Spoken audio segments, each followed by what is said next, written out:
야곱은 에브라임을 장자로 세운 후에 그들에게 내가 내게 다른 형제보다 세겜 땅을 더 주었다.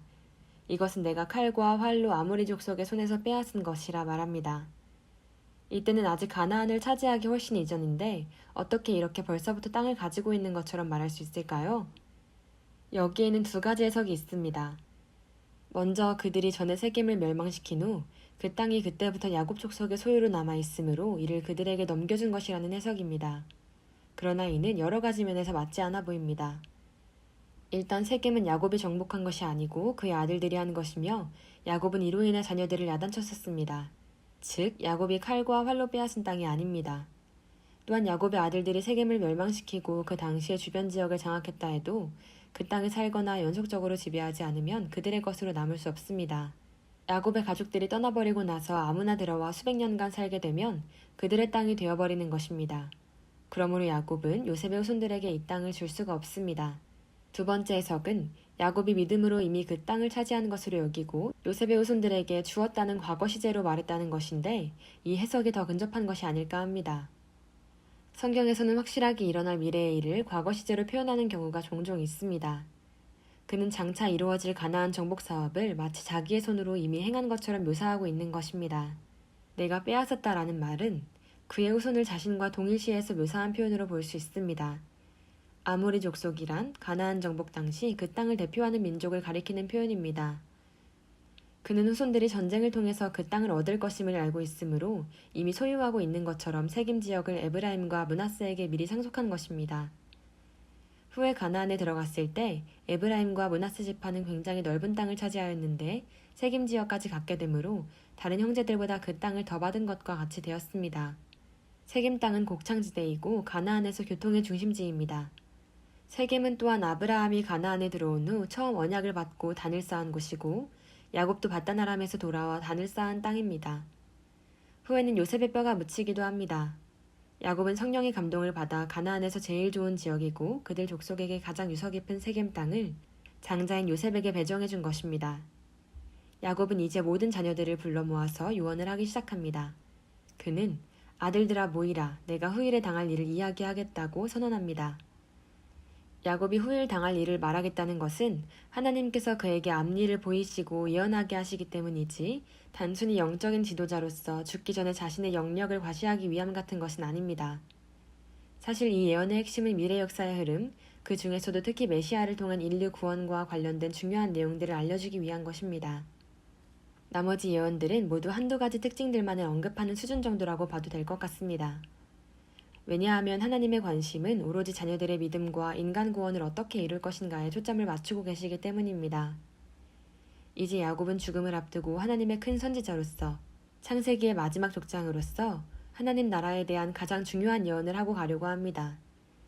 하나님은 중요한 일은 반드시 그의 자녀들에게 먼저 예언하고 하십니다. 야곱은 너희 아비 이스라엘에게 들을지어다 하며 언약의 자손들에게 구원의 언약적인 예언을 시작합니다. 여기서 야곱의 예언들은 많은 상징적인 비유들로 이루어져 있어서 해석하기가 어려우므로 구원과 관련된 예언이나 중요한 내용들만 주로 알아보겠습니다. 먼저 맏아들 르우벤에 대해서 그는 맏아들의 모습은 갖추었지만 물의 끓음 같아서 정욕을 억제하지 못하고 충동적으로 아버지의 첫 비라와 동침한 죄를 지적합니다. 그러므로 그는 탁월하지 못할 것이고 장자로서의 권한을 상실할 것을 알려줍니다.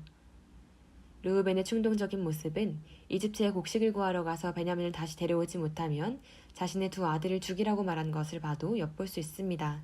또한 그의 후손인 다단과 아비람은 모세의 권위에 대항하여 인내하지 못하고 반란을 일으킨 적이 있습니다. 시므온과 레위는 레아에게서 나온 동복 형제로서 기질적으로 유사하기 때문에 함께 묶어서 예언합니다. 그들은 세겜인을 대량 학살한 잔인한 사람들이었습니다. 그는 내 호나 그들의 모의에 상관하지 말지어다. 내 영광아 그들의 집회에 참여하지 말지어다 라고 한탄합니다. 성경은 악한 자와 연합하지 말라고 권합니다. 그들은 성질대로 사람을 죽이고 소의 힘줄을 끊어버렸다 합니다. 끌고 올 수 없는 소들을 다시 사용할 수 없게 불구로 만들어버린 것인데 이는 인간이 하기에 너무 악한 짓입니다. 두 사람에 대해서는 이렇게 악을 도모한 데 대한 대가로 저주를 선포하고 그들이 모이지 못하고 흩어져 살 것임을 말해줍니다. 아버지는 아들을 저주할 수 없습니다. 그러므로 그가 아들들에게 두 번이나 저주를 받을 것이라고 예언한 것은 이것이 하나님의 뜻을 그대로 전한 것뿐이기 때문에 가능한 것입니다. 이 저주는 향후 그대로 이루어져서 가나안에서 땅을 분배받을 때에 시므온 지파는 유다 지파 내부에 흩어져서 거주지를 할당받았고 레위 지파 역시 독자적인 땅을 갖지 못하고 전국의 성읍에 흩어져 거하게 됩니다. 야곱은 유다에게는 풍성한 축복을 합니다. 유다는 형제들의 찬양이 될 것이라 합니다. 내 아비의 아들들이 내 앞에 절하리로다 라는 말은 뛰어난 통치력을 발휘하였던 다윗 왕으로 인해 성취됩니다. 유다는 과거 형제들이 요셉을 해치려 할 때 그를 죽이는 것보다는 상인들에게 파는 것이 낫겠다고 제안하여 요셉을 살렸으며 베냐민 대신 자신을 희생하려 하여 그리스도의 희생을 연상케 하는 사람입니다. 유다를 사자 새끼라고 하였는데 사자는 백수의 왕이므로 향후 모든 원수를 힘으로 이길 것임을 알게 해줍니다. 그의 후손 중에 다윗 왕이 주변 나라들을 모두 정복한 것은 이 예언을 성취시켜주는 것이라 보여집니다. 홀이 유다를 떠나지 아니하며 통치자의 지팡이가 그 발 사이에서 떠나지 아니하기를 실로가 오시기까지 이르리니 그에게 모든 백성이 복종하리로다 하였는데 홀은 왕이 가지고 있는 지휘봉 혹은 지팡이와 같은 것으로서 유다 지파에서 왕이 나올 것을 가리킵니다. 치리자의 지팡이 역시 통치권을 의미합니다. 이는 그의 후손에서 왕이 나오고 그 왕권이 계속 유지될 것이란 뜻입니다. 이 예언대로 유다 지파의 다윗이 왕이 되고 그의 후손들은 이스라엘이 멸망할 때까지 왕권을 차지합니다. 그의 왕권은 실로가 오시기까지 유지된다고 합니다. 여기서 실로가 무엇을 가리키는 것인지에 대하여서는 여러 가지 해석이 있지만 가장 합당한 견해로서 장차 오실 메시아를 의미한다고 볼 수 있습니다. 그의 후손 중에서 메시아 언약이 유다에게로 계승된다는 것을 말하는 것입니다. 그의 나귀를 포도나무에 맨다는 말은 그들이 평화로울 때에 사용하는 나귀를 타고 다니면서 풍성하고 흔한 포도나무에 나귀를 메어둔다는 뜻으로서 다윗과 솔로몬 시대의 풍요를 말해주는 것 같습니다. 그 옷을 포도주에 빨 것이라는 말은 장차 그의 후손들이 누리게 될 물질적 풍요일 수도 있겠으나 그보다는 그리스도의 보혈의 은혜로 모든 더러워진 죄에서 깨끗함을 얻는다는 뜻이 더 맞을 것입니다. 그의 이는 우유로 말미암아 힐 것이라는 말은 메시아를 통해 누리게 될 성도의 풍요와 그 은혜로 정결케 된다는 것을 나타낸다고 볼 수 있겠습니다. 다음으로 스불론은 해변에 거주하리라 그의 경계는 시돈까지라 합니다. 그런데 후에 그들이 분배받은 땅은 해변가가 아니고 내륙입니다. 예언이 맞지 않게 된 것일까요? 여기서 거한다는 단어는 일시적으로 머물 때 쓰는 단어입니다. 사실 스불론 지파가 분배받은 땅은 농사를 짓기에 불리한 곳이라서 그들은 그 자리에 머물지 않고 무역 활동을 위해 항구와 시돈 쪽으로 이동하게 됩니다. 모세의 예언 중에도 스불론은 나감을 기뻐할 것이라 했습니다. 시돈은 무역이 성행한 항구 도시라서 장사를 하려는 외부인의 유입이 많던 곳입니다. 스불론 사람들은 장사를 위해서 바닷가와 시돈 지역에 많이 거주하게 됨으로써 이 예언이 성취되는 것 같습니다.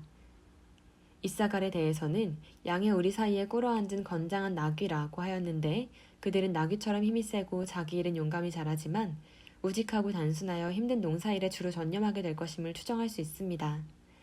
다는 길섭의 뱀이요 샛길의 독사라 하여 남을 물고 상처 주는 악한 성격에 있었던 것 같습니다. 요한계시록 7장에서는 하나님의 인을 받고 구원의 반열에 들어가는 14만 4천 명 중에 단지파가 빠집니다. 즉 그들은 하늘나라에 구원받은 지파 가운데 들어가지 못한다는 것입니다. 단지파는 사사기 시대에 미가가 만든 우상을 빼앗아 수백 년간 드라빔을 숭배하여 이스라엘을 오염시킨 지파이기도 합니다. 그들이 우상을 많이 섬김으로 후에 여로보암 왕이 베델과 단에 송아지를 만들어서 단을 우상 숭배의 본거지가 되게 합니다. 단이 앞날까지 예언하고 난 후 야곱은 여호와여 나는 주의 구원을 기다리나이다 하고 기도합니다. 이는 단에 타락하는 모습을 미리 내다본 야곱이 이런 악한 후손이라도 제발 구원해달라고 기도하는 모습으로 볼 수 있을 것 같습니다. 그들이 망가지고 하나님께 미움받는 모습을 보고는 더 이상 예언만 하고 넘어갈 수가 없어서 예언을 중단하고 기도를 한 것이라 여겨집니다. 아셀에게서 나는 먹을 것은 기름진 것이라 그가 왕의 수라상을 차리리로다. 예언은 후에 이들이 기름지고 소산이 풍부한 땅을 소유하는 것을 통해 이루어집니다. 납달리는 노인 남사슴이라 아름다운 소리를 바란다 하였습니다. 먼 장래에 그리스도가 와서 납달리 지방에서부터 아름다운 소식인 천국 복음을 선포하기 시작한 것은 이 예언을 이룬 것이 아닐까 합니다. 요셉은 샘 곁에 무성한 가지라 하였습니다.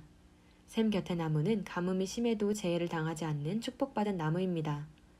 이러한 예언은 요셉의 두 아들인 에브라임과 므낫세의 번성을 통해 충분히 성취됩니다. 그 가지가 담을 넘었도다는 요셉이 형제들과 아비의 가족을 구원하였듯이 이후로도 여전히 그들이 다른 지파에게 풍요를 가져다 줄 수 있음을 시사합니다. 그들이 강한 것은 이스라엘의 반석이고 목자 되신 하나님의 도움 때문이라 하였습니다.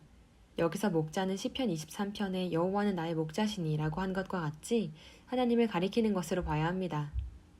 요셉의 자손에게 젖먹이는 복과 태의 복을 주신다는 표현은 그들의 자손이 많이 번성할 것임을 말해주는 것 같습니다. 실제로 에브라임과 므낫세의 인구를 합하면 나머지 모든 지파들보다 인구수가 더 많습니다. 실로 엄청난 태의 복입니다. 베냐민은 물어뜯는 일이라 하였습니다. 이는 베냐민이 호전적인 성격으로 싸움을 잘 벌일 것을 시사합니다. 후에 베냐민 지파에는 활을 잘 쏘는 사람들과 돌팔매질의 명수들이 많았고 그들은 사사시대에 같은 민족끼리 큰 싸움을 벌이다가 지파 전체가 사라질 뻔하기도 했습니다. 이것으로 아들들에 대한 예언을 마칩니다. 각 사람에게는 그들의 성향과 믿음의 분량대로 축복을 하였다 합니다. 야곱은 이제 자신의 매장지에 대해 이야기합니다. 자신이 죽으면 가나안 땅 에브론의 밭에 있는 막벨라 굴에 장사하도록 유언합니다. 그 이유는 그들이 하나님의 약속대로 가나안에서 영구 거주하게 될 것을 믿는 까닭이요. 또 지금은 이집트에 있지만 후에 반드시 가나안 땅으로 들어갈 소망을 가지게 하기 위함일 것입니다. 모든 예언과 축복을 마친 야곱은 가지런히 누워서 조용히 생을 마칩니다. 모든 자녀들이 바라보는 가운데 그들을 축복하고 기도해준 후에 평안한 죽음입니다. 야곱의 최후는 참으로 장엄하고 아름다웠습니다. 우리들의 삶은 야곱의 인간적인 단점들은 모두 극복하고 그의 성도의 삶은 모두 본받아서 그와 같이 많은 믿음의 자녀들을 길러내고 축복 기도해 줄 수 있게 되기를 바랍니다. 시청해 주셔서 감사합니다.